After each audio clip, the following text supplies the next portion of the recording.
in this video I'll just quickly talk about the Hasselblad H2 and basically what is it and how is it different to the common Hasselblad V system, Hasselblad 500, Hasselblad 501 that most people are probably used to.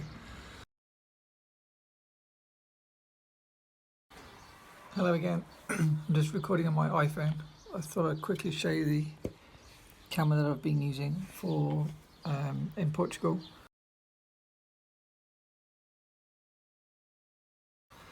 I've obviously got my usual various Leica cameras, but the camera that I'm really wanting to use the most is this.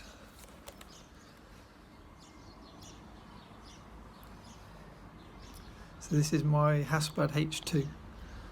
And in this video I'll just quickly talk about the Hasselblad H2 and basically what is it and how is it different to the common Hasselblad V system, Hasselblad 500, Hasselblad 501 that most people are probably used to.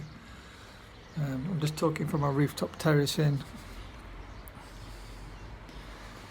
Portugal. It's a bit more exciting than sitting in the studio doing videos, so yeah, that's where I am today. Okay, what I'll do, I'll flip the camera around and then I can point at the various bits. Okay, so this is a Hasselblad H camera. This is the H2. I'll link below blogs and example images to my H3D31.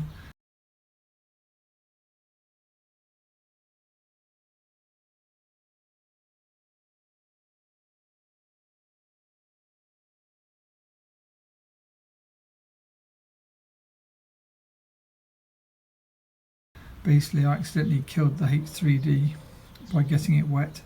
So this is my original lens from the H3D, the original film back from the H3D31. Basically it's called a H3D31 because this piece comes off the magazine like a normal film magazine. You take this off and you put a 31 megapixel back on it and it becomes a if that said H3, it would then become a H3D31. D just means digital, so they say H3, H2, H1 is the early one which shot film. Now, how does this compare to a traditional Hasselblad as most people know them, which is the V system, like a 500? Again, I can link a video, find my finger, somewhere to a video I've shot using when I was shooting my Hasselblad 500s in Budapest.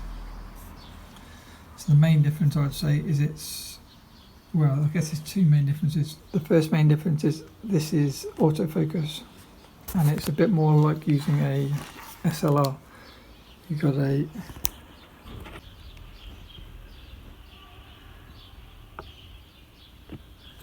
views through the viewfinder. So it's like an SLR, and like a Hasselblad 500 which has got a 6x6 back. This has got a 645 back, so 6 long, 4x5 tall. It's a modular camera, meaning you've got your prism, your body, your film magazine and your lens. I can quickly show you.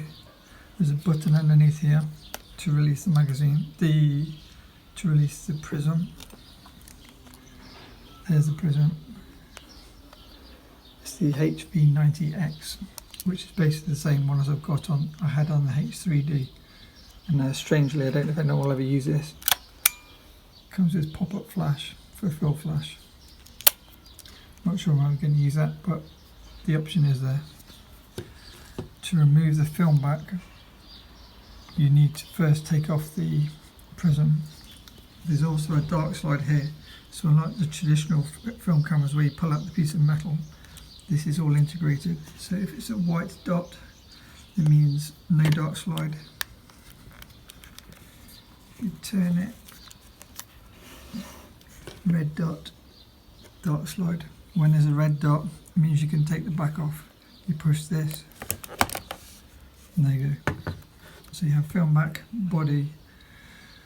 This is integrated with the body, and then the lens. I'll take the lens off in a second because I'm shooting this one-handed. The film back is more sophisticated than the V systems, where it tells you your ISO, which picks up automatically from the film, from the barcode. It automatically recognises it's 120, and it tells you how many how many exposures you've fired, and it also records the data on the film itself, which is quite useful. Backlight, if you want to illuminate this, and you can change your ISO settings here. I stop this and I just put it back together. Okay, camera's back together. The lens that comes on the camera is an 80 f2.8, which is probably common for many medium format cameras. It's quite a nice size, the lens, and f2.8 is quite shallow for portrait, so it's quite nice, although I have ordered some additional lenses. Right, on off switch. Hold it down to power up. Now if you watch the autofocus, it's quite responsive.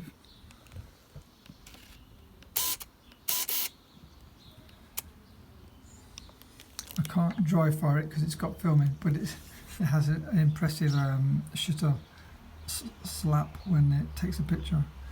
Okay, one excellent feature about these cameras is it's got the maximum shutter speed on this camera is 1/800 compared to 1/500 on a Hasselblad 500.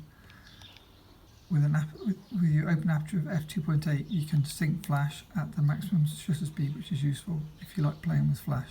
I've been using this this camera setup in Portugal with the HC80 f2.8, but then I've also been using an adapter and attaching the V lenses, Hasselblad 500 lenses, so you can buy an attachment to convert HC to V lenses.